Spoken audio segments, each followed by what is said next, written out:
Hello everyone, good morning. आज हम लोग पिछले वीडियो से आगे कंटिन्यू करेंगे। हमारा आज का टॉपिक है the French east India company. ठीक है, इसके पहले हम लोगों ने ब्रिटिश ईस्ट इंडिया कंपनी के बारे में थोड़ा सा पढ़ा था। अभी हम लोग को फ्रेंच ईस्ट इंडिया कंपनी के बारे में पढ़ना है। तो देखिए होता क्या है। सबसे पहले तो आप जानते हैं यूरोपियन कंट्रीज में ट्रेडर्स में सबसे पहले पोर्तुगीज आए थे, उसके बाद डच, डैनिश, फ्रेंच, ये सभी लोग आए थे। ठीक है, लेकिन जो ब्रिटिश ईस्ट इंडिया कंपनी का जो सबसे ज़्यादा राइवल कौन था, यानी कि सबसे ज़्यादा कंपटीशन ब्रिटिश ईस्ट इंडिया को कौन दे रहा था? फ्रेंच ईस्ट इंडिया कंपनी दे रहा था। क्यों दे रहा था? क्योंकि फ्रेंच का जो पॉलिटिकल पावर था बाकी सभी लोगों से, बाकी सभी ट्रेडर्स से ज़्यादा था। ठीक है, तो फ्रेंच ईस्ट इंडिया कंपनी कब एस्टैब्लिश हुई थी? 1664 में हुई थी, और ये ईस्ट इंडिया कंपनी से, ब्रिटिश ईस्ट इंडिया कंपनी से कॉम्पीट कर रही थी, बहुत ही ज़्यादा इसको टफ कंपटीशन दे रही थी। अब ये फ्रेंच ईस्ट इंडिया कंपनी कहाँ पे अपना ट्रेडिंग सेंटर एस्टैब्लिश करते हैं? तो ये चंदौनगर में, पौंडीचेरी, माहे एंड कराईकल, इन सभी जगहों पे ये अपना ट्रेडिंग सेंटर्स खोल रहे थे फ्रेंच ईस्ट इंडिया कंपनी। ठीक है, और उस समय फ्रेंच ईस्ट इंडिया कंपनी के जो गवर्नर थे कौन थे? जोसेफ डुप्लेक्स थे। देखिए इनकी यहाँ पे पिक्चर बनी हुई है, जोसेफ डुप्लेक्स थे। इनकी ये क्या थे? फ्रेंच के उस समय गवर्नर थे। और उस समय क्या हुआ था? ब्रिटिश ईस्ट इंडिया कंपनी और फ्रेंच ईस्ट इंडिया कंपनी के बीच में राइवलरी बहुत ज़्यादा बढ़ गई थी। राइवलरी कह सकते हैं, कंपटीशन या शत्रुता कह सकते हैं, जो बहुत ज़्यादा बढ़ गई थी। अब हमारा अगला टॉपिक है द कार्नेटिक वॉर्स। ठीक है, कार्नेटिक वॉर। तो कार्नेटिक वॉर्स किसके किसके बीच में हुआ था? ब्रिटिश और फ्रांस के बीच में ये कार्नेटिक वॉर्स हुआ था। अब कार्नेटिक वॉर्स होता क्या है, क्यों इसका नाम कार्नेटिक रखा गया? क्योंकि ये वॉर जो था कहाँ कहाँ पे हुआ था? तमिलनाडु और आंध्र प्रदेश और कर्नाटका, इन सभी के कुछ रीजन्स में हुआ था, और इन सब की रीजन्स को ही कार्नेटिक बोलते हैं।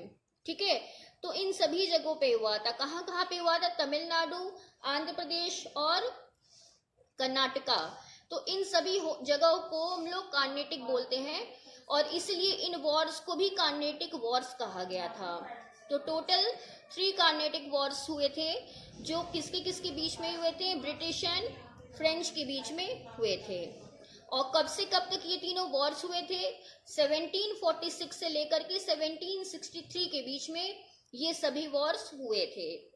तो पहला कार्नेटिक वॉर कब होता है? 1746 से लेकर के 1748 तक में पहला कार्नेटिक वॉर होता है।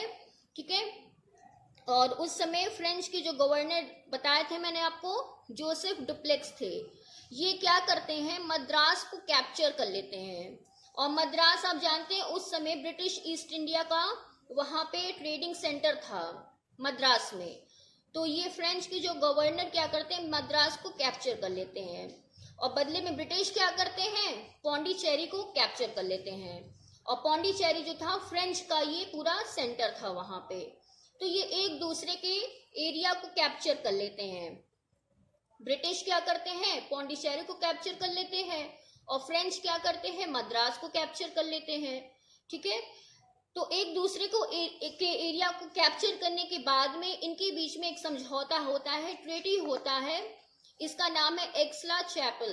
ठीक है, एक्सला चैपल, इनके बीच में एक ट्रेटी होता है। उसके इस ट्रेटी के समझौते के बाद क्या होता है कि फ्रेंच जो होते हैं मद्रास को वापस देते हैं ब्रिटिश को। ठीक है, इस ट्रेटी के अनुसार।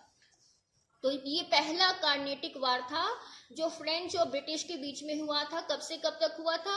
1746 से लेकर के 1748 के बीच में।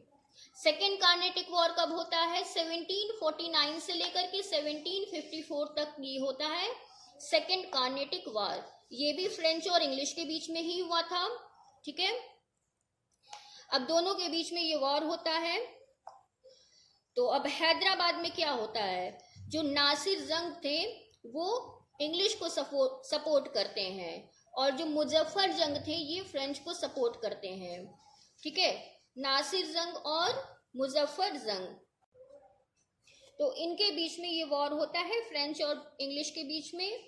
और शुरुआत में तो लग रहा था कि फ्रेंच ये सेकेंड कार्नेटिक वॉर जीत रहे थे, बट अल्टीमेटली क्या होता है कि इंग्लिश जीत जाते हैं, और इनके बीच में एक समझौता होता है, ट्रेटी होता है। कौन सा ट्रेटी होता है, साइन होता है? ट्रेटी ऑफ पौंडीचेरी साइन होता है 1754 में। ठीक है, तो सेकेंड कार्नेटिक वॉर में क्या होता है कि नासिर जंग जो होते हैं वो इंग्लिश को सपोर्ट करते हैं, और मुजफ्फर जंग जो थे वो फ्रेंच को सपोर्ट कर रहे थे। और ये दोनों क्या कर रहे थे, एक दूसरे के ऑपोजिशन को ये सपोर्ट कर रहे थे। चंदा साहिब और मोहम्मद अली, तो ये अपने राइवलरीज को सपोर्ट कर रहे थे। और शुरुआत में तो लग रहा था कि फ्रेंच आसानी से इस वॉर को जीत जाएंगे, बट अल्टीमेटली क्या होता है कि ब्रिटिश जीत जाते हैं, फ्रेंच डिफीट हो जाते हैं, और इनके बीच में ट्रेटी ऑफ पौंडीचेरी साइन हो जाता है 1754 में। तो अब इस ट्रीटी के अनुसार क्या था कि फ्रांस जो क्या करता है, जो भी कैप्चर एरिया ब्रिटिश का, जो इसने एरिया को कैप्चर को किया था, वो सभी एरियाज को ये ब्रिटिश को लौटा देता है। इस ट्रीटी के अनुसार फ्रेंच को सभी कैप्चर्ड एरिया लौटाना था ब्रिटिश को। ठीक है, तो ये होता है ये सेकेंड कार्नेटिक वार। अब इसके बाद आता है थर्ड कार्नेटिक वार।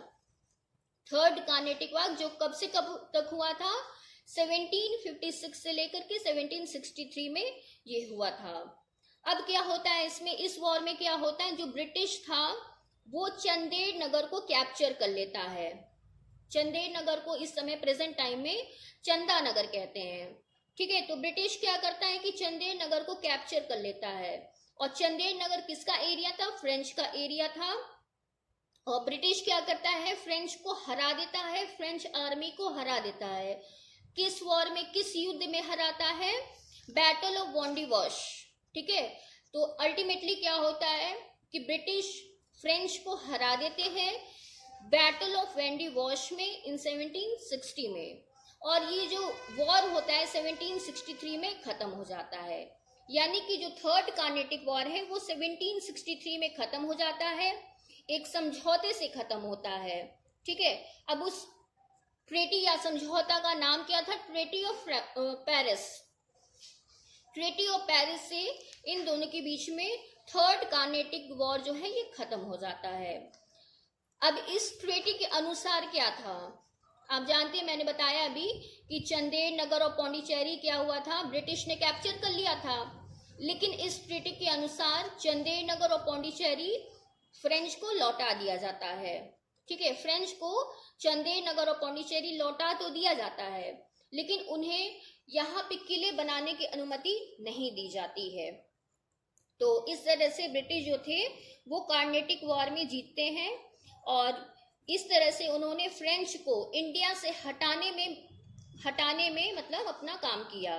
कार्नेटिक वॉर से ही जो ब्रिटिश थे अपने मेन राइवलरी, अपने सबसे बड़े दुश्मन फ्रेंच को भारत से हराने में सक्षम हो जाते हैं कार्नेटिक वॉर्स की वजह से। अब है ब्रिटिश इन बंगाल। बंगाल में ब्रिटिशर्स ने क्या किया, ठीक है, अब देखिए उस समय जिस समय ब्रिटिशर्स इंडिया में आए थे वहां उस समय क्या था, बंगाल जो था सबसे धनी प्रोविंसेस माना जाता, सबसे अमीर या रिच कह सकते हैं प्रोविंस माना जाता था बंगाल उस समय का। तो ईस्ट इंडिया कंपनी क्या करती है, बंगाल में अपना फैक्ट्री सेटअप करती है, और कहाँ से सेटअप करती है, वहां पे एक रिवर है आप जानते हैं, हुगली। ठीक है, तो हुगली नदी के साइड ये अपना फैक्ट्री सेटअप करती है ब्रिटिश।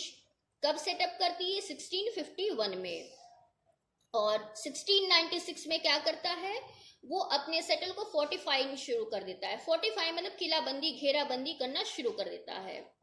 और 1698 में क्या करता है, ब्रिटिश को जमींदारी राइट्स मिल जाते हैं। जमींदारी राइट्स मिल जाते हैं 3 विलेज के ऊपर। कौन कौन से थे 3 विलेज, सुतानुती, गोविंदापुर एंड कैलिकटा। ठीक है, कैलिकटा ही बाद में नाम जो है चेंज होके कैलकटा हो गया, और इस समय प्रेजेंट टाइम में कैलकाटा को आप जानते हैं कोलकाता के नाम से जाना जाता है। तो 1698 में क्या हुआ था, जो ब्रिटिश ईस्ट इंडिया कंपनी थी उसको जमींदारी राइट्स मिल जाते हैं 3 विलेजेस के ऊपर। कौन कौन से 3 विलेजेस थे, सुतानती, गोविंदापुर एंड कैलकटा। कैलकटा से बना कैलकटा और लेटर कैलकटा से बन गया कोलकाता।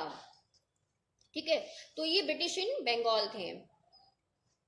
तो अब इसके आगे की वीडियो हम लोग, इसके बाद आगे की जो टॉपिक्स हम लोग अगले वीडियो में डिस्कस करेंगे। Till then take care.